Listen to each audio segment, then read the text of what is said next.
Bonjour à tous et bienvenue à cette nouvelle édition du podcast aux quatre coins, le balado officiel de la LHJMQ.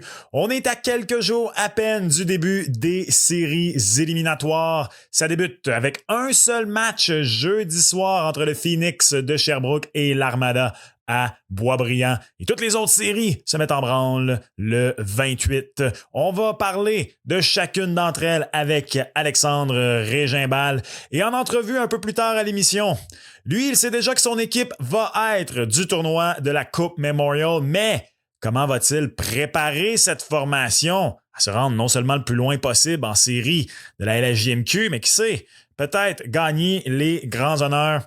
L'entraîneur-chef de l'Océanique de Rimouski, Joël Perreault. Il y a tellement de bons sujets à parler cette semaine. Allons-y immédiatement et rejoignons Alex Régimbal. C'est le printemps, c'est à mon avis le meilleur temps de l'année pour toutes sortes de raisons, mais ça va aussi être les plus belles semaines de l'année dans la LHJMQ. Alex Régimbal, producteur au contenu pour la Ligue, comment ça va? Ah, ça va bien, c'est la fin de la saison. On est prêt à partir une autre saison déjà derrière nous. Colin, que ça va vite. Puis oui, le printemps dans la LHJMQ, dans le hockey en général, les signes de séries éliminatoires, puis on y est. Puis je suis bien content de le vivre une année de plus. Puis je suis content que tu le vives avec nous aussi cette année. Tu sais, toi et moi, ça fait un bout là, qu'on collabore ensemble. Fait que je suis bien content que cette année, tu vas peut-être bien le vivre de proche avec nous autres. Avec un petit peu plus de proximité, on va dire ça ainsi. Je le dis comme ça parce que c'est la beauté de 2025. D'ailleurs, si vous n'avez pas eu la chance, là, les matchs jeudi soir sur la série, sur la chaîne YouTube, c'est une splendide façon de regarder au minimum un match de la Ligue une fois par semaine. C'est disponible gratuitement sur YouTube. Ça, c'est sensationnel. Vous avez commencé ça cette année. Donc, c'est pas mal plus facile qu'il y a 20 ans, suivre des matchs de la LHJMQ. Mais là, je vais le faire avec encore plus de proximité dans les prochaines semaines. Ça, c'est garanti. Puis je vais te dire une chose aussi, là, Max. Là. Puis là, c'est pas pour nous vanter, là, mais regardez d'autres ligues en Amérique du Nord. Là.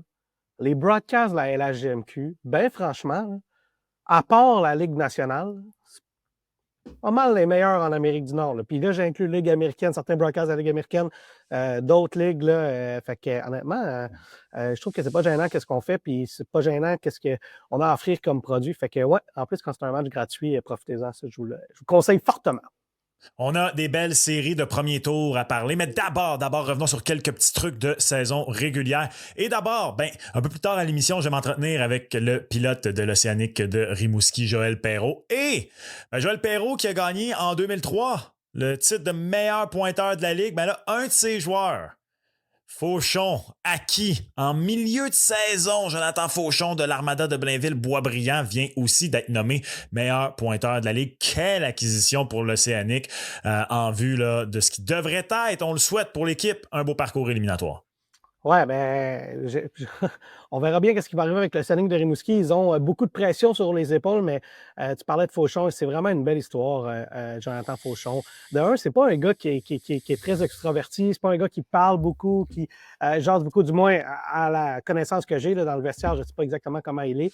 Et c'est aussi une belle histoire parce que c'est un gars qui, à sa première saison, à son année 16 ans, il jouait pas tous les matchs. Il était scratch, comme on dit, là, en termes de hockey. Et là, 4 ans plus tard, à son année 20 ans, termine meilleur pointeur de la Ligue. En fait, il a été excellent dans les 3 dernières saisons. Alors, c'est une belle histoire pour peut-être les joueurs là, qui commencent une année 16 ans puis que ça part pas tout feu, tout flamme. Vous avez Jonathan Fauchon comme exemple. Et puis là, il a signé dans un collège américain également. Et je suis convaincu qu'il y a des pisteurs de la Ligue nationale qui vont continuer de regarder vers lui avec les points qu'il a mis sur le tableau cette année. 103 points pour Fauchon, bien sûr, réparti entre l'Armada et l'Océanique. Non seulement le seul gars de 100 points cette année, mais le seul gars de 90 points, parce qu'au deuxième rang, c'est Justin Carbonneau, qui est en entrevue dans le dernier épisode de ce balado, qui a terminé avec 89. Et il a également terminé à égalité au deuxième rang des buteurs de la Ligue, avec Carbonneau, 46 buts. Et si Fauchon a été le seul marqueur de 100 points, Sam Oliver, des Voltigeurs, 50 piles, seul gars de 50 buts cette saison. Ça aussi, je pense que c'est une belle histoire, Sam Oliver. Je pense que si tu m'avais demandé au début de la saison qui allait être les marqueurs de 50 buts cette année, parce que je me serais peut-être attendu à ce qu'il y en ait plus qu'un, je suis pas sûr que Sam Oliver aurait été sur ma liste a priori, puis c'est peut-être pour ça que je connais rien au hockey, mais il a passé de 35 à 50 buts. C'est un gars qui a gagné la Coupe l'année passée. C'est vraiment 2 saisons assez intéressante pour Jonathan Fauchon. Bien hâte de voir, Jonathan Fauchon, Sam Oliver. Sam Oliver, Bien hâte ouais. de voir ce qu'il va faire. Ben, Jonathan Fauchon aussi, mais dans le cas de Sam Oliver, j'ai bien hâte de voir comment il va aider ou pas son équipe en séries éliminatoires parce que, on en parlera un peu plus tard, mais les Voltigeurs de Drummondville vont peut-être s'attaquer à une deuxième défense de titre consécutif. Alors, il va être une pièce importante avec ses 50 buts, lui, cette année. Oui, tout à fait. Ben, c'est quoi? On a 8 séries à passer. Ça va aller vite. Alors, débutons. Puis, puisqu'on est sur le sujet de Sam Oliver, ben, allons-y. Allons au centre du Québec. C'est drôle, j'étais allé à Drummondville récemment. Je n'ai fait que passer en revenant de Charlevoix, mais quand même, j'ai vu le bon vieux centre Marcel Dionne. Je le regardais. Je me disais, les souvenirs. Et les Moussets d'Halifax vont se disputer cette série de premier tour avec les Voltigeurs. Bien sûr, les Moussets traversent de l'Est à l'Ouest pour cette série de premier tour. Il va y avoir du millage à faire. Tu l'as dit, c'est une défense de titre pour les Voltigeurs. Ça a tellement été une belle saison à Drummondville. On en a parlé à quelques reprises déjà ensemble, peut-être un peu inattendu, mais quand même. Donc, les Voltigeurs là, qui vont recevoir les Moussets d'Halifax pour débuter cette série de premier tour. La série de Sylvain Favreau, parce que tu te souviendras que Sylvain a été l'entraîneur-chef de cette équipe-là. Il avait quitté l'équipe après la finale contre Québec il y a 2 ans. Après, est allé remporter le titre l'année passée. Alors, beaucoup de connexions entre Sylvain et Halifax. Fait qu'il y aura peut-être une motivation supplémentaire. Et oui, tu as raison de le dire. Peut-être que Drummondville, on les attendait pas aussi haut, aussi fort. On a décidé de garder le noyau de joueurs, Ethan Gauthier, Luke Woodward, tous ces gars-là qui ont gagné l'année passée. Et contre Halifax, qui a connu une saison, bon, on est en reconstruction du côté de Halifax. Je pense que Drummondville part grand favori dans cette série-là. Maintenant, ça va jouer sur la glace, mais comme je te dis, avec Sylvain Favreau qui voudra sans doute envoyer une pointe à son ancienne équipe et les Gauthier et les Woodward qui ont gagné l'année passée voudront certainement pas voir leur périple terminé en première ronde. Alors, je pense que les Voltigeurs, en fonction de la saison qu'ils ont eue, partent favoris, mais en même temps, comme je dis toujours, puis on va dire peut-être sur toutes les séries, ben, c'est sur la glace que ça se joue. On en a vu des surprises dans le passé. Ouais, puis c'est quoi? Je vends pas du tout la peau du boc, la peau du mousse, avant que celui-ci ne soit d'accord avec le prix, parce que, bien sûr, en raison là, des distances qui séparent de la distance qui sépare les deux villes, ben, c'est une série qui va être disputée dans le format 2-3-2. Et à Halifax, c'est une splendide arène. Justin Carbonneau m'en parlait il y a 2 semaines. Je suis convaincu que ça va être plein à craquer et qu'il va y avoir une atmosphère de feu. S'il fallait simplement que les Moussets viennent voler un match à Drummondville et qu'on reparte à Halifax avec une égalité de 1-1, j'écarte pas la possibilité que cette série-là puisse en être une belle et une longue. Oui, on a quand même du talent du côté d'Halifax. Il ne faut pas oublier les joueurs qui sont admissibles au repêchage cette année, là, les gars comme Sean Carrier, Handel, Liam Kelfoy. On a quand même des gars là, que vous risquez de voir être repêchés dans la Ligue nationale cette année. Bon, avec tout ce talent-là, il ne faut pas exclure ça non plus. Les Moussets ont une base de partisans aussi qui est assez hallucinante. Là. Quand on est là-bas, l'aréna, elle est toujours pleine en série. Il va y avoir beaucoup d'ambiance. Ce sera peut-être pas nécessairement facile d'aller jouer à Halifax pour Drummondville. Fait qu'il y a ça aussi également à prendre en considération au-delà de comment les 2 saisons se sont passées.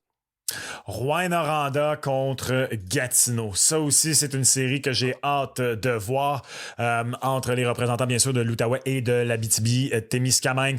Rouyn-Noranda, c'est une formation que j'affectionne particulièrement cette saison. Je trouve que c'est une équipe qui est bien bâtie. Je trouve que c'est une équipe qui est capable d'avoir de la rapidité et de la robustesse. Je pense ça aussi que même si il y a quand même là, plus de 30 points qui séparent les 2 équipes au classement, que ça peut être une bonne série. Mais honnêtement, j'ai très hâte de voir qu'est-ce que Rouyn peut envoyer comme message dans ce premier tour, parce que je trouve que quand on regarde, c'est certain, il y a Moncton, il y a Chicoutimi, il y a Drummondville dans l'Ouest, mais je trouve que Rouyn-Noranda est une équipe qui n'a pas à être gênée du tout de sa performance cette saison. Bon, sur papier, tu as raison. Je pense que Rouyn part favori dans cette série-là. Mais Gatineau, c'est une équipe, peut-être à l'image de son entraîneur, qui va travailler très fort. Et leur entraîneur, ben, il a déjà gagné la Coupe avec Rimouski. Tu te souviendras, c'est il n'y a pas si longtemps. Alors, c'est un gars qui sait ce que ça prend pour aller gagner.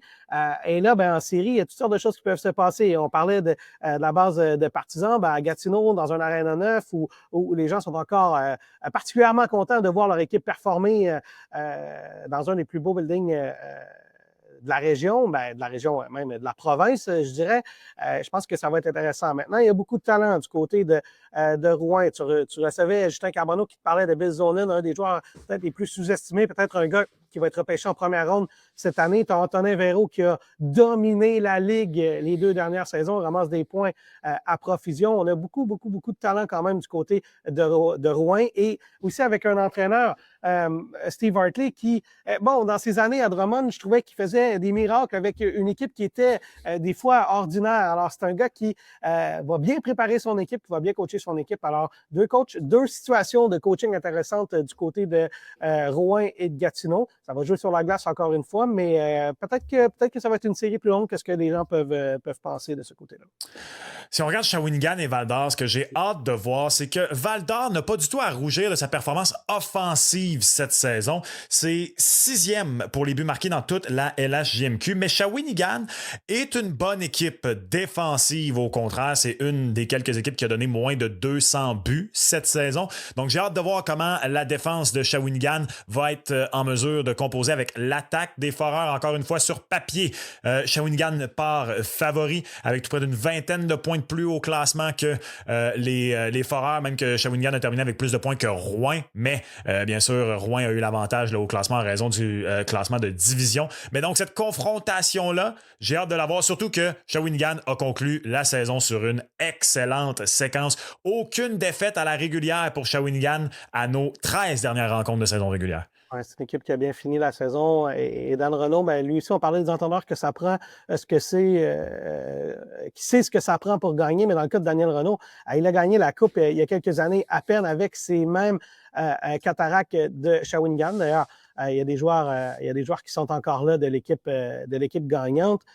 Et tu parlais que c'est une équipe qui est bien défensivement également, mais il ne faut pas oublier qu'ils ont présentement, en tout cas, le seul joueur repêché en première ronde dans la Ligue nationale en Matvei Gridin du côté de Shawinigan. Alors, ça ne sera pas non plus à négliger de ce côté-là. Puis du côté de Val-d'Or, mais écoute, on en a parlé un peu plus tôt, toi et moi, cette année, il y a quand même beaucoup de jeunes talents. C'est une équipe jeune, mais c'est une équipe qui va être bien intéressante dans les prochaines années. Et si tu connais un peu Maxime Desruisseaux, l'entraîneur-chef, tu peux être sûr que cette équipe-là va mettre ses bottes de travail, va être prête à sauter sur la glace, et puis ça va être une équipe, pour utiliser l'expression de hockey, dure à jouer contre, ça, tu peux en être certain. Je pense que Shawi Val-d'Or, gardez un œil sur cette série-là, parce que c'est pas gagné d'avance de part et d'autre, et même si on parle de favoris, ça veut rien dire, c'est plutôt on regarde le classement, mais je pense que ça va être une équipe où ça va travailler très fort, ces deux. Dan Renaud, c'est un coach qui est structuré avec son équipe, qui a gagné dans le passé, alors je pense qu'on va avoir un bon duel de coach de ce côté-là. Puis, je ne serais pas surpris qu'on voit un peu d'émotion derrière le banc de part et d'autre non plus. Peut-être, on y reviendra dans un instant, mais peut-être la série que j'attends avec le plus d'impatience parce que je m'attends... En fait, c'est quoi? Je sais pas à quoi je m'attends parce qu'il y a une partie de moi qui... J'allais dire une série serrée, mais en même temps, pour une 3e année de suite, Sherbrooke contre Blainville-Boisbriand, il y a aussi une partie de moi qui se dit peut-être que Blainville-Boisbriand va tellement être motivé à vouloir venger les 2 dernières séries qu'on va peut-être sortir très fort, mais en même temps, encore une fois, ça va définitivement se jouer sur la patinoire. Blainville-Boisbriand et Sherbrooke, ce sont 2 équipes qui ont été séparées par seulement 5 points au classement. Bien sûr, on a un des meilleurs espoirs au prochain repêchage en Carbonneau d'un côté, mais on a une belle formation également du côté de l'équipe de l'Estrie dans le Phoenix.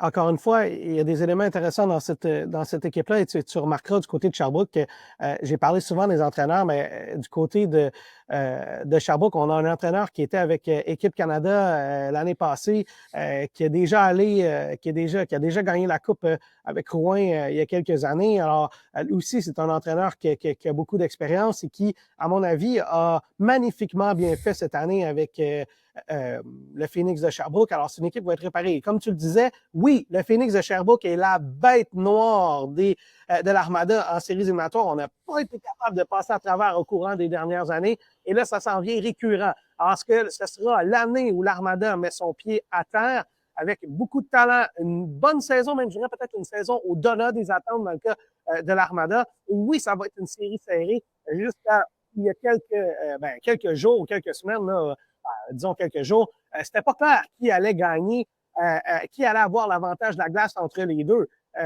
Et ça, ça en dit long sur à quel point les 2 équipes sont presque à même niveau. Alors, J'ai hâte de voir ce qui va se passer du côté de cette série-là. Je pense que cette série-là va être particulièrement longue. Ce que j'ai hâte de voir, c'est que c'est pas les deux formations qui arrivent avec le plus de confiance en série. L'Armada n'a gagné que 3 de ses 10 derniers matchs et c'est drôle parce qu'avant ça, c'était tout le contraire. On était en feu du côté de l'Armada. Du côté de Sherbrooke, 4 victoires à nos 10 derniers matchs. Donc, je pense que le deuxième match, il y a une des deux équipes qui peut prendre un ascendant pour retrouver cette confiance-là. Là, on va peut-être avoir une petite mainmise sur la série. Ben, tu as raison de dire que l'Armada a pas terminé aussi fort que ce qu'ils ont fait ou démontré rapidement après Noël, mais il reste que encore là, c'est une équipe avec énormément de talent et un des meilleurs joueurs cette saison, Justin Carbonneau, t'en parlais un peu plus tôt cette année. Il a frôlé les 50 buts, lui, cette année, il n'y en a pas manqué grand-chose. Peut-être qu'avec quelques matchs de plus là, à l'horaire, il aurait atteint cette marque des 50 buts. C'est une équipe aussi qui arrive tranquillement à maturité. Hein, l'Armada, c'est une équipe qui peut-être vise plus la Coupe l'année prochaine, mais soyez pas surpris si dès cette année, ils font des flamèches et se rendent particulièrement loin. Je pense qu'il y a beaucoup d'observateurs qui les voient très loin en série. Il faudra battre une équipe structurée, une équipe qui joue bien, une équipe qui travaille fort et une équipe qui a un entraîneur qui sait exactement où il s'en va. Allons dans l'Est maintenant et bien sûr on va commencer avec les Wildcats de Moncton qui vont rendre visite et recevoir les Remparts de Québec. Quelle saison!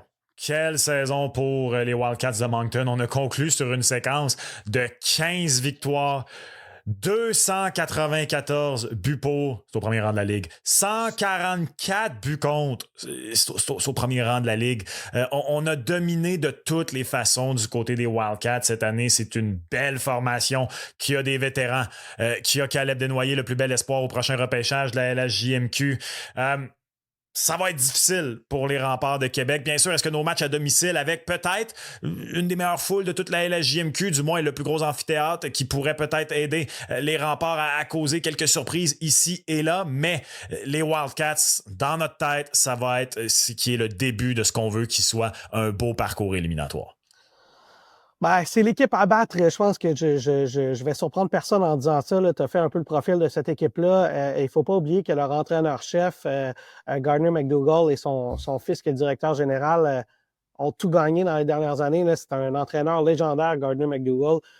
Et je vais te faire une confidence, je ne serais pas surpris qu'il soit l'entraîneur-chef d'équipe Canada Junior l'année prochaine s'il va chercher la Coupe cette année, peut-être même sans la Coupe cette année.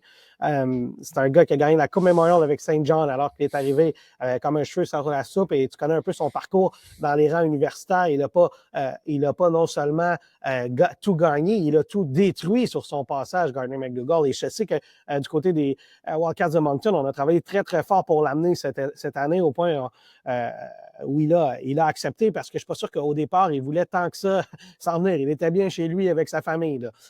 Alors, oui, il y a beaucoup de talent. On est bien coaché. On a une équipe pour veiller tard, comme on dit. Il y a des gars qui sont allés très loin dans le passé, voire même au championnat du monde hockey junior. C'est le cas de Mathis Rousseau, le gardien de but, que lui arrivera peut-être avec le couteau entre les dents aussi parce qu'il a des choses à prouver. Parce que Mathis, il a perdu en finale avec Halifax il y a quelques années contre Québec. Ouais. Il a perdu. Il a été au World Junior. Ça c'est peut-être pas... ça n'a pas été une médaille d'or là, dans son cas, lui non plus. Alors, je pense qu'il va arriver le couteau entre les dents pour prouver qu'il veut gagner et qu'il peut gagner dans le cas de Mathis Rousseau. Et oui, on a tout le reste de l'équipe qui est hyper talentueuse. On a des gars qui ont vécu la finale avec Halifax, les Vidchek, les Dylan McKinnon également. Qui ont déjà beaucoup d'expérience, en plus des talents qui sont déjà repêchés et ceux qui sont à venir également là, du côté de Moncton. Par contre, du côté de Québec, on a quand même une équipe relativement jeune avec beaucoup de talent, exact. Les Dagenais, etc. Et je sais que je t'ai beaucoup parlé des entraîneurs depuis le début de cette chronique-là, mais il reste qu'avec Veilleux derrière le banc, tu peux être sûr que c'est une équipe qui va être prête, préparée. Et je te parlais d'entraîneurs émotifs, structurés, c'en est un là, qui va être capable de motiver ses troupes et peut-être donner un peu plus de fil à retordre à une des bonnes équipes dans la Ligue qu'est-ce que les gens peuvent penser. Alors, évidemment, sur papier, Moncton est favori, mais compter sur Québec et Veilleux derrière la banc pour leur donner assez de troupes, peut-être même étirer la série plus que ce que les gens peuvent penser. Parmi les séries entre les équipes les plus haut classées et les classées les plus basses au classement, Celle entre Rimouski et Charlottetown m'intrigue particulièrement. Pas que je crois pas en la formation de Joël Perreault avec qui je vais m'entretenir dans les prochains instants, pas du tout. C'est que Louis Robitaille, il y a quelques semaines, me parlait des Highlanders de Charlottetown comme une équipe, te parlait de coaching très bien coaché et peut-être une formation sous-estimée. C'est une équipe qui a eu des belles séquences et je crois que c'est une de ces formations que si elle prend feu au bon moment, je ne sais pas que ça va arriver, mais peut peut-être venir à tout le moins bousculer l'ordre établi dans ces séries éliminatoires. Et donc, j'ai très très hâte de voir comment l'Océanique de Rimouski va réagir face à des Highlanders de Charlottetown. Je suis convaincu qu'ils vont offrir une bonne résistance. Ben Max, tu as lu dans mes pensées parce que je vais te révéler une conversation de coulisses que j'ai eue un peu plus tôt avec notre directeur du département de hockey, Éric Chouinard. Éric, il me dit, ça. Si tu as une équipe qui pourrait surprendre, c'est qui? Évidemment, toutes les équipes peuvent surprendre, mais je pense que Charlottetown, c'en est une, puis je vais t'expliquer pourquoi. J'avais une conversation avec un des meilleurs joueurs de la Ligue.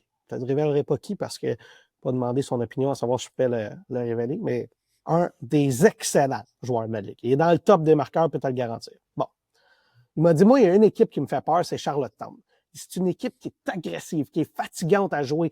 C'est vraiment une équipe qui est bien structurée, puis ils me font peur. Puis ce joueur-là, il joue dans une des meilleures équipes, puis c'est un des meilleurs joueurs de la Ligue, puis il disait, je veux pas affronter Charlottetown au premier tour. Ben là, tu as l'équipe qui s'en va non seulement possiblement, mais assurément à la Coupe Memorial, qui aura tout un défi devant elle. Parce que, Rimouski voudra rentrer par la porte, par la grande porte, comme on dit. On veut se rendre en finale, on veut gagner la Coupe, on veut pas rentrer. Et on a l'équipe pour le faire. Comme d'autres équipes avec par la porte en arrière et peut-être éviter le cas de Saint John en 2022 quand on a perdu au premier tour. Bon, après ça, on est allé gagner la Coupe Memorial, mais quand même, tu ne veux pas avoir l'impression d'être rentré là par la porte en arrière. Alors, Rimouski, ce sera d'assurer qu'on est prêt. On a eu une fin de saison qui était très potable du côté de Rimouski. On a beaucoup de talent. On parlait de Fauchon un peu plus tôt cette année. On a beaucoup de talent un peu partout dans cette équipe-là. Mais je pense que cette série-là, honnêtement, va être plus complexe. Puis je sais que je l'ai dit plus souvent, mais je reste que je le pense. Je ne dis pas ça pour faire le show et tirer la sauce plus qu'il faut, là, mais je pense que cette série-là va être quand même plus longue que ce qu'on pense. Honnêtement, là, je ne suis même pas sûr qu'il va y avoir une série qui va se terminer en 4 dans les séries qui vont se faire là. Je serais vraiment, vraiment surpris, en fait. Oh, intéressant, très intéressant. On en prend bonne note. Chicoutimi contre Batters. Bien sûr, ça va être le dernier parcours éliminatoire pour la franchise du Titan qui déménage à Saint John, Terre-Neuve-Labrador la saison prochaine. Est-ce qu'on peut étirer le plaisir? Est-ce qu'on peut rivaliser avec les Saguenayens de Chicoutimi? Je pense qu'on est capable. Je pense qu'on est capable à tout le moins d'offrir une bonne opposition et qui sait peut-être même battre l'équipe qui a terminé au 3e rang dans l'Est. Elle est intéressante, cette série-là, entre Batters et Chicoutimi. De un, comme tu l'as dit, je pense que c'est une équipe qui va jouer avec l'énergie du désespoir. On sait déjà que c'est la dernière saison à Batters. On s'en va à Terre-Neuve l'année prochaine. J'ai hâte de voir, moi, si à la maison, on va pas tout donner. Une équipe qui se bat pour sa vie comme ça, pour terminer en beauté, c'est dangereux pour Chicoutimi, au-delà de tout le talent qu'on a, parce qu'on a énormément de talent du côté de Chicoutimi, que ce soit les Massés ou les joueurs qui vont être repêchés cette année. On a quelques joueurs qui ont connu d'excellentes saisons également. Alors, honnêtement, là, elle est dure à prévoir, cette série-là, parce que c'est le genre de série que tu fais comme peut-être que telle équipe est favorite, mais en même temps, s'il y a autre chose, ça peut jouer à peu de choses. Puis dans le cas de Batters, ce peu de choses-là, c'est peut-être l'énergie du désespoir qui va venir embêter sévèrement la troupe de Yannick Jean. Puis tu sais, je t'ai parlé j'arrête pas de me répéter avec les coachs, mais Gordy Dwyer, là, tu te souviens de lui comme joueur dans la Ligue nationale. Oui. C'est un gars qui travaillait fort, un gars qui a acheté les gants dans le passé. C'est pas un gars qui va laisser son équipe se pointer sur la glace les jambes molles, là, pour donner l'expression. Alors, je pense que cette série-là, Chicoutimi Batters, va en mettre plein la vue aux partisans. Et puis, espérons seulement que ce sera une bonne série et que d'une manière ou d'une autre, on puisse finir les choses en beauté, peu importe le résultat de cette série-là du côté de Batters. On a parlé de Blainville-Boisbriand contre Sherbrooke. Une série où, du moins au classement, ça a été plus serré. Eh bien, c'est celle entre le Drakkar et les Eagles. 77 points pour le Drakkar, 75 pour les Eagles. Le Drakkar a bien fini sa saison régulière avec 5 victoires, aucune défaite. Une défaite en prolongation à ses 6 derniers matchs. Les Eagles sont allés chercher un petit peu de momentum en gagnant leurs 2 dernières rencontres. Et je pense que cette série-là va en être toute une. Je pense que cette série-là va aller jusqu'au bout. Et Je pense que les Eagles sont peut-être un petit peu meilleurs que leur 5e rang. Je vous invite à réécouter l'entrevue avec Louis Robitaille qu'on a fait sur ce balado il y a quelques semaines. C'est une équipe qui a été affectée en début de saison, malheureusement, par l'accident de voiture qui a impliqué certains de ses joueurs. C'est une équipe qui a travaillé très fort au cours de la saison régulière pour s'améliorer. Et je pense que c'en est une qui arrive peut-être, comme je dis, un peu meilleur que son classement, mais le Drakkar également, on connaît le talent de cette formation-là. C'est une équipe qui a des bons joueurs à toutes les positions. C'est une équipe qui compte sur un bon gardien de but. Je pense vraiment que cette série-là va aller jusqu'au bout. Ben franchement, sors le popcorn pour cette série-là. Puis honnêtement, c'est quasiment triste de voir deux des meilleures équipes du circuit s'affronter en première ronde comme ça. Ces deux équipes, peut-être qu'on aurait voulu voir s'affronter un peu plus tard en séries éliminatoires. C'est la reprise de la demi-finale de l'année passée avec des équipes qui se ressemblent étrangement. Du côté de Cap-Breton, on se ressemble beaucoup. Du côté de Bécomo, on a perdu peut-être un Justin Gill là, qui était un élément important, mais il reste que les Boilard, les Poirier, etc. ont pris de la maturité. Bon, on verra, là, il y a quelques blessures du côté de Bécomo, comment les blessures vont affecter ou pas cette série et quand les joueurs reviendront. Je n'ai pas nécessairement d'informations à donner à ce niveau-là, mais il reste que, bon, ça pourrait être un enjeu. Et l'année passée, ça avait été une demi-finale haute en émotion. Je veux dire, les deux entraîneurs, ça se parlait dans les médias. On se répondait de part et d'autre. On a vu des directeurs généraux descendre sur le bord de la glace en fin de match pour parler, pour dire ce qu'ils avaient à dire. Honnêtement, il y a eu beaucoup, beaucoup, beaucoup d'émotions dans cette série-là. Puis je m'attends à ce que ce soit une série encore là très émotive entre deux équipes qui vont vouloir prouver que, ils ont tout à gagner dans cette série-là. Bécomo veut prouver qu'ils sont capables de retourner en finale parce qu'ils étaient de la finale l'année passée. Et Cap-Breton, va vouloir prendre sa revanche. Et puis, on a une équipe qui a pris beaucoup de maturité, je pense, du côté de Cap-Breton aussi. Je te parlais des joueurs qui ont vieilli du côté de Bécomo. C'est le cas également. Alors, on a deux équipes qui se sont affrontées en demi-finale l'année passée et on a deux équipes qui ont maturé. Alors, je pense qu'on est prêt pour tout un spectacle de ce côté-là, autant sur la glace que du côté des entraîneurs. Soyez pas surpris, c'est GM qui se parle dans les médias. Je pense qu'on va avoir bien du fun. Comme je disais, sortez le popcorn. Puis, il y a des éléments intéressants des deux bords. Tu sais, Justin Poirier, dépendant de quand il reviendra, là, c'est un marqueur naturel. On a du côté de l'autre côté Thomas Lavoie qui est un des meilleurs défenseurs dans cette ligue-là. Il l'a prouvé cette année. Je pense qu'on va avoir toute une série. Là, beaucoup de super power, de vedette power de part et d'autre, et puis beaucoup de plaisir du côté des entraîneurs également. Je vais avec celle-là pour la série la plus susceptible d'y aller en 7. Est-ce que c'est ton choix aussi? Je pense que oui. Je pense que si tu veux parler d'une série qui peut s'étirer à l'an 7, je pense que c'est la série que tout le monde va regarder, mais je ne serais pas surpris d'en voir d'autres, honnêtement. Là. Puis, comme je dis pas ça pour attirer l'attention inutilement, là, mais celle-là, ce serait mon premier guess, si on veut. Ah, on est d'accord. On est d'accord sur celle-là. Alex, merci encore de ta participation à l'émission cette semaine. Bonne première ronde des séries. Au plaisir de se croiser. Je ne sais pas encore dans quelle ville. On verra. On se parlera de ça hors d'onde. Puis on se reparle bientôt lors d'un prochain épisode. Tu viens quand tu veux, où tu veux, on t'arrange ça.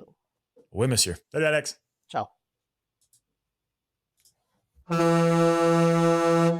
Et les séries débutent officiellement cette semaine dans la LHJMQ et il me fait plaisir aujourd'hui de recevoir l'entraîneur-chef d'une équipe qui, va être de la Coupe Memorial. Ça, on le sait déjà, mais c'est par la grande porte qu'ils vont vouloir arriver à cette Coupe Memorial. Joël Perreault, entraîneur-chef de l'Océanique de Rimouski. Joël, comment ça va? Ça va très bien, merci. Merci de me recevoir.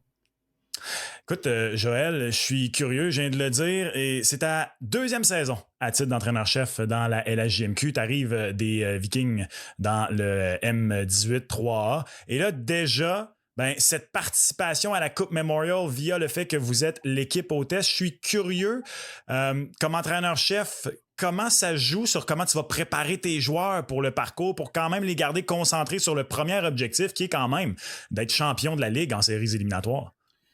C'est sûr, c'est quelque chose qu'on a abordé dès le début du camp d'entraînement. Là, on savait très bien que notre saison était pour être différente de toutes les autres équipes à cause de la situation dans laquelle on était. Puis c'est quelque chose qu'on a abordé dès le début, puis qu'on a décidé de vraiment de focusser sur le moment présent. Puis chose que les gars étaient capables de très bien effectuer, honnêtement, pendant la saison.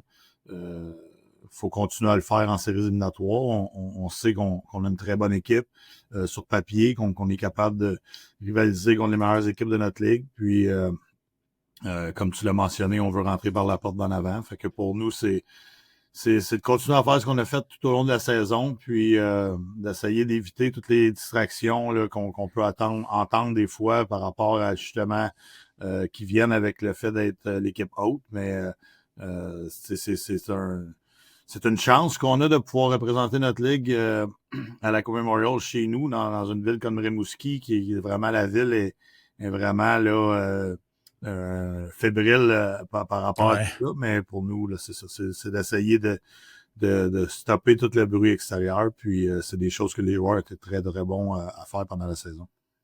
Ouais, puis tu viens de le dire, je suis convaincu que la ville est fébrile. J'ai très hâte d'aller voir à quoi ça va ressembler pendant la Coupe Memorial. Mais c'est une ville qui l'a vécu, bien sûr. Rimouski, c'est, entre guillemets, une jeune organisation. Là, 1995, ça fait 30 ans cette année. C'est la 29e saison. Mais, bien sûr, les premières années avec Brad Richards. Après ça, Sidney Crosby. Mais, puis après ça, Alexis Lafrenière, bien sûr, qui est passé. Donc, c'est une équipe qui a vécu ça. Puis je suis convaincu là, que vos partisans sont très, très heureux de revivre ça là, en ce moment. Oui, je pense qu'on a des partisans extrêmement fiers de leur équipe, puis avec raison. Puis je pense les partisans ont été gâtés avec la qualité d'équipe qu'ils ont eu là, depuis 30 ans. Puis tu viens de les nommer, ces équipes-là, ces joueurs-là. Puis je pense que c'est ce qui fait en sorte que les joueurs présents sont capables de vraiment vivre c'est quoi l'engouement d'une équipe qui va accéder à la Coupe Memorial ou qui veut gagner. On a vraiment nos partisans derrière nous depuis jour 1. Donc, c'est une organisation gagnante parce qu'ils l'ont déjà fait dans le passé. Puis pour les joueurs présents, mais c'est ça, ils veulent rentrer dans cette histoire-là, c'est sûr et certain. Je suis curieux de t'entendre, Joël, parce que Jonathan Fauchon a été acquis par votre équipe. Il a été sensationnel. 53 points en 33 matchs depuis son acquisition. Dans le dernier épisode de ce podcast, et j'invite les gens, là, s'ils veulent retourner l'écouter, il est disponible sur la chaîne YouTube de la LSJMQ. Je m'entretenais avec Justin Carbonneau, bien sûr, de l'Armada, qui me parlait d'à quel point il a été important pour lui, Fauchon. Au-delà des statistiques sur la glace, là, je viens de le mentionner, de ce qu'il a fait, qu'est-ce qu'il a apporté à votre équipe, que ce soit dans le vestiaire, que ce soit comme présence auprès de ses coéquipiers? Ben, honnêtement, tu sais, je pense que quand tu t'en vas chercher un joueur comme Jonathan, avec la réputation qu'il a, c'était le capitaine à l'Armada. Tu sais, t'as de grandes attentes par rapport à l'individu que tu vas aller chercher. Puis Jonathan, il a exactement là, rempli son mandat, si on peut dire, là, des attentes qu'on avait mis en lui par rapport justement, oui, sur la glace, mais tout ce qui amène dans la chambre, le leadership, la façon qu'il se prépare à tous les jours, la façon qu'il joue chaque match, chaque présence. Il y a une raison pourquoi il a terminé au premier rang des marqueurs. Il l'a pas fait en trichant. Puis c'est quelqu'un qui a beaucoup de talent, mais il a aussi un niveau de compétition extrêmement élevé. Puis il s'est ajouté à un groupe qui était déjà en place avec nous, qui fitait exactement dans cette philosophie-là. Fait que c'est pour ça que son intégration là, s'est faite très rapidement et très facilement, je dirais aussi, là, mais je lui donne beaucoup de crédit pour avoir été capable de le faire. Là, c'est pas une chose facile de passer 4 ans et demi quelque part puis arriver avec un nouveau coach, une nouvelle façon de probablement jouer, des nouveaux coéquipiers, une nouvelle ville. Fait que beaucoup de crédit lui revient. C'est un être humain exceptionnel, puis on est chanceux de l'avoir avec nous. Tu l'as dit, il a été champion compteur de la Ligue. C'est le trophée Jean Béliveau. Il y a un certain Joël Perreault qui l'a gagné à son époque, ce trophée-là. Y a-tu du petit tirage de pipe, quelque chose entre joueurs et entraîneurs dans les derniers jours à ce sujet-là? C'est drôle, hein, parce que quand je lui ai dit en joke après le match, je dis bienvenue dans le club, il savait pas que j'avais déjà gagné. Ben non! Mais ça montre à quel point que ça fait très longtemps, hein, c'était en 2003, puis Jonathan était pas né, puis non, mais je pense que pour moi, ça m'a permis de revivre un petit peu ça à travers lui. Puis, tu sais, depuis que je suis coach dans le junior majeur, il y a plein de choses que je revis justement de mes années à Bécomo à cause que des arénas où qu'on retourne ou des coachs contre qui que je coach à l'époque, contre qui que je jouais. Wow. Non, c'est le fun de revivre ces années-là parce que ça a été probablement mes plus belles années de hockey avec le Drakkar, puis de le revivre avec une organisation comme l'Océanique. C'est très spécial, puis d'avoir eu l'opportunité de coacher Jonathan pendant une demi-saison, puis de le voir remporter le premier marqueur de la Ligue, ça m'a rappelé des petits souvenirs, c'est sûr et certain. Tu parles de ton expérience junior que tu as adoré avec le Drakkar, le fait que Jonathan savait pas que tu avais gagné le trophée. Comment, Jonathan, même si tu n'étais pas né, comment, man? Mais blague à part, à la suite de ça, tu as joué tout près d'une centaine de matchs dans la Ligue nationale de hockey, mais aussi, tu es allé jouer en Europe. Je suis curieux de savoir peut-être qu'est-ce que cette expérience complètement différente, là, parce que quand tu arrives dans le junior, soyons honnêtes, ce sont des kids. Ce sont des kids que vous prenez sous votre aile. T'es passé par là pour la très grande majorité. Il y a quand même quelques exceptions, mais la très grande majorité de ces jeunes-là, c'est la première fois qu'ils sont loin de la maison familiale. Ils sont loin de leur domicile, de leur première ville. Toi, tu l'as vécu dans le junior, mais après ça, tu as aussi fait le parcours en Europe. Est-ce que ce deuxième parcours-là aussi te sert dans ton bagage là, comme jeune entraîneur dans la Ligue?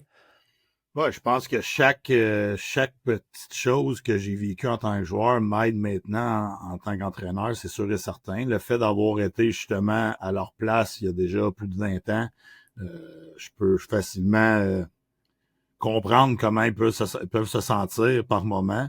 Après ça, ben c'est ça, c'est mes années que j'ai passées en Europe, ça m'a permis aussi de voir d'autres philosophies, d'autres façons de gérer des jeunes, puis avec les 8 années que j'avais faites dans la Ligue américaine, Ligue nationale, ça s'ajoute à ça. Puis c'est comme ça que je coach beaucoup, honnêtement. Je suis quelqu'un qui essaie d'amener ça à la façon dont j'aimais me faire traiter ou que j'aurais aimé me faire traiter. Puis c'est vraiment dans la philosophie que j'ai. Puis si je suis capable d'aider nos joueurs là, justement avancer le plus rapidement possible, puis atteindre leur potentiel le plus élevé, mais tu sais, je pense que c'est ça la job d'un entraîneur. Tu as fait ton boulot, puis ça veut pas dire que c'est toujours parfait, puis ça veut pas dire on pèse toujours ses bons boutons, mais on essaie de le faire. En tout cas, pour moi, j'essaie de le faire vraiment de la façon que j'aurais aimé que certains entraîneurs le fassent ou que certains entraîneurs l'ont fait, c'est sûr et certain. Lorsque tu avais été nommé entraîneur-chef de l'Océanique de Rimouski, Joël, je te cite, tu avais dit « J'ai été un joueur pour qui ça a été plus difficile au début et qui a eu du succès vers la fin. » Qu'est-ce qui avait été plus difficile pour toi au début? Puis comment tu as su naviguer à travers tout ça dans ton parcours de joueur pour justement conclure avec un trophée Jean Béliveau à la fin de ta carrière junior? Ben, pour moi, c'est sûr que tu sais, de rentrer dans un niveau comme le junior majeur, tu sais, c'est sûr que c'est un groupe d'âge que je me retrouvais à 17 ans, veux pas, j'avais jamais joué contre des gars plus vieux à ce point-là, là, des gars de 2 puis 3 ans plus vieux. Donc, c'est sûr que le côté physique avait fait en sorte que j'avais éprouvé des difficultés à ma première saison. Puis, étant donné que à 17 ans, t'arrives, tu as tout le temps joué souvent dans les premiers trios de tes équipes.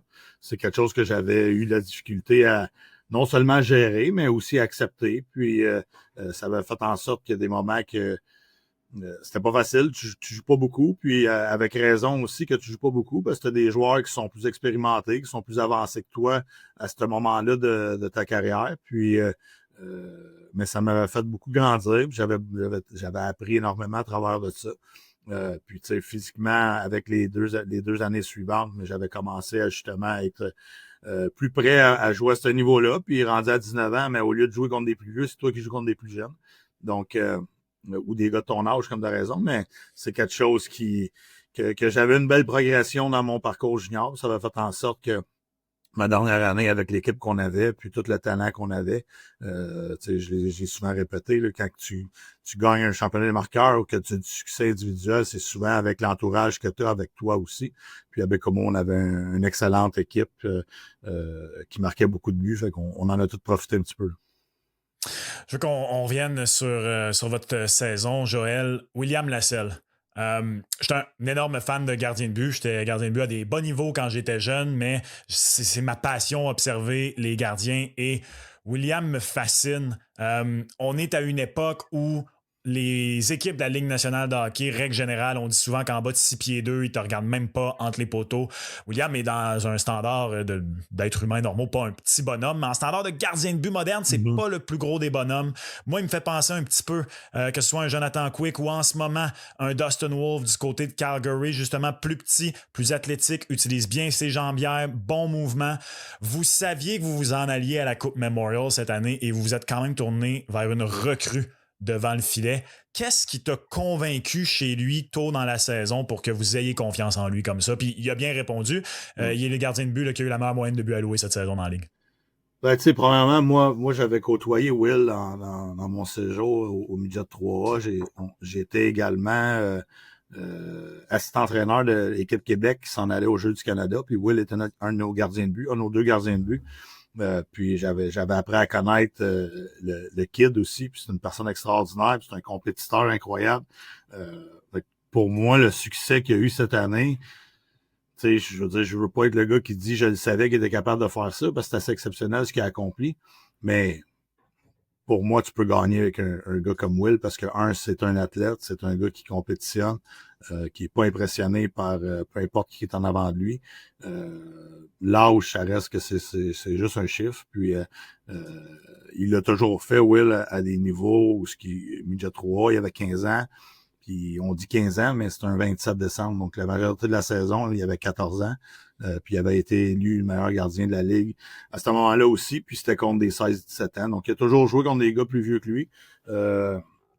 Puis honnêtement, pour moi, quand on a eu la discussion, sans dire que c'est moi qui ai pris la décision, là, parce qu'on a beaucoup de gens impliqués, puis Danny pense la même chose Danny Dupont pense la même chose de Will Lascelles que moi.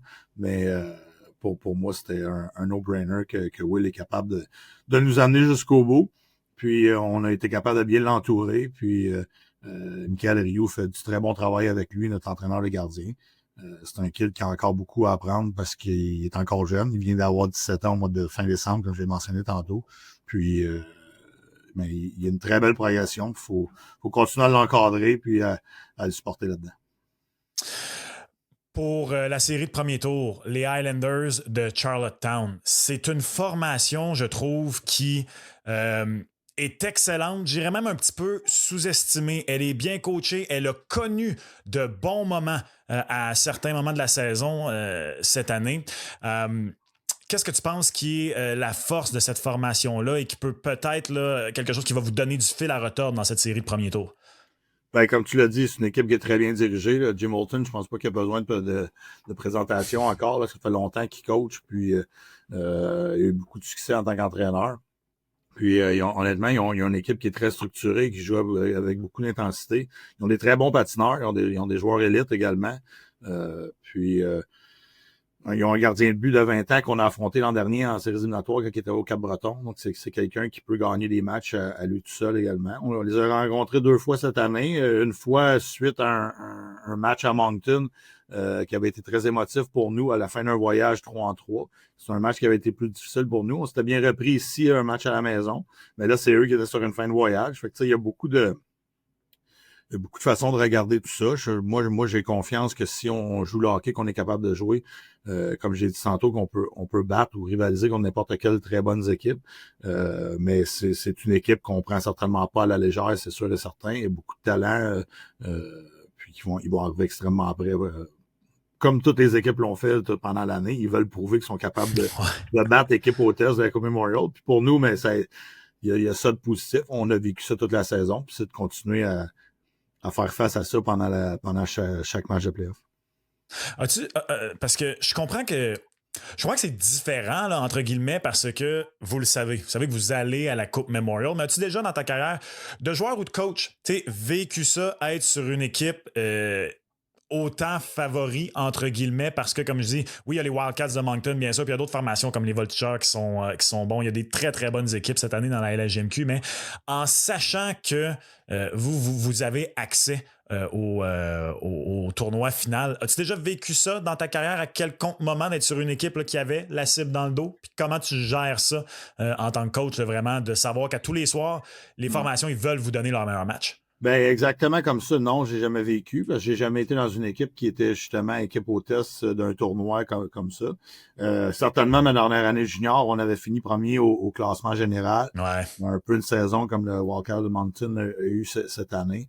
Donc, c'est sûr que chaque équipe qui y arrivait, que ce soit à Bécomo ou que nous, on arrivait dans leur arena, les équipes étaient extrêmement préparées. Malheureusement, on s'est incliné en demi-finale, un match 7 à la maison. Donc, je l'ai vécu un petit peu. Après ça, au côté professionnel, je pense que tu as moins de situations comme ça. J'ai joué dans de très bonnes équipes dans la Ligue américaine ou en Europe. J'ai joué dans des équipes où c'était plus nous qui essayions d'aller justement causer une surprise, soit en série ou soit en saison régulière. Mais pour nous, c'est important qu'on continue à faire ce qu'on a fait. C'est vraiment d'y aller une journée à la fois. Puis chaque équipe va être prête. Puis comme tu l'as mentionné, il y a de très bonnes équipes dans les séries éliminatoires. Puis n'importe qui peut battre n'importe qui. C'est à nous de faire en sorte qu'on est prêt et qu'on joue de la façon qu'on veut jouer. Bécomo, il y a 20 ans, Rimouski en ce moment. Quel côté du fleuve, Joël, a la meilleure aire saline là, pour se détendre? 100% du côté sud, du côté de Rimouski. Oh. Je me dois absolument de me ranger du côté sud, mais ça n'enlève rien des belles années que j'ai eues à Bécomo. La rivalité, je l'ai vécue des deux côtés. C'est une belle rivalité qui va toujours durer. Puis c'est bon pour les jeunes, c'est bon pour le hockey.